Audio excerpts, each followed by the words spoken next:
Good morning, welcome to Breakfast with Sally Nugent and John Kay. Our headlines for you today affect that industry. Well, that's a great... Is there not any way of extending that? I think it's... Need to know this morning, and an interesting interview you've been doing. That's right, John, thank you. Yes, because Great Britain's most successful female Olympian, Dame Laura Kenny, has told us here on Breakfast that she is retiring and won't compete in the Paris Games this summer. She won 5 Olympic golds and 7 World Championship titles in a distinguished cycling career. But following the birth of her second child in July, Laura has made the difficult decision to take a step back. Joe Linsky has this report. Fewer homeowners than expected have bought a heat pump, with the spending watchdog warning that low uptake is slowing progress and cutting household emissions. Ministers... A 5-mile section of the M25 in Surrey, which was shut this weekend, has reopened 8 hours ahead of schedule. It was the first planned daytime closure of the motorway since it opened in 1986. Our reporter Louisa Pilbeam is there for us this morning. So, Louisa, obviously traffic moving quite well now, but there are plans for more closures to come. The screenwriter David Seidler, who won an Oscar for The King's Speech, has died at the age of 86. Talking about that movie and the significance of it for people who stammer on the programme last week, weren't we? Just the other day. Talking to a modern-day politician who said it was one of the things that had inspired him to kind of confront stammering and own it and go into politics. Yeah.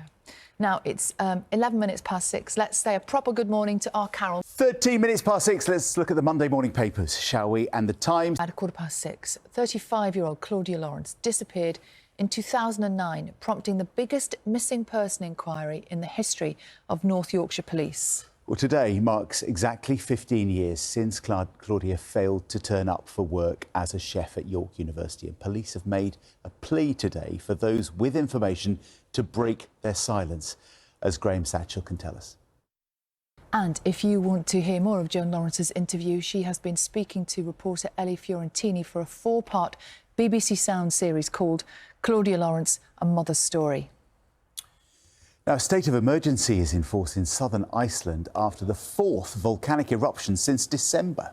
Still to come here on Breakfast, Pat and Pam first met each other as wrens in the Royal Navy 80 years ago. They've been reunited with one of the radio sets they used to listen to the German Navy. We're going to hear more about their vital contribution to the war effort in around half an hour's time. It's the most gorgeous story of lifelong friendship. It's like a 3-way reunion, isn't it? Just not Pat and Pam, but this radio set as well, which I think they refer to as he, don't they? It's him, their friend, but they're back together with him, and they'll tell us what that moment means to them a little bit later in the programme. All part of our commemorations of D-Day, of course, here on Breakfast, which is coming up at the beginning of June this year. Now, we know that recovering from injuries caused by major trauma can take a long time and be very painful. But now physios are trialling using virtual reality to distract patients from pain when they move. Which means they can exercise at their bedside by playing games through a headset. Our reporter Carl Mercer has been to meet some patients who are going through this kind of rehab at the major trauma ward at St George's Hospital in Tooting in London.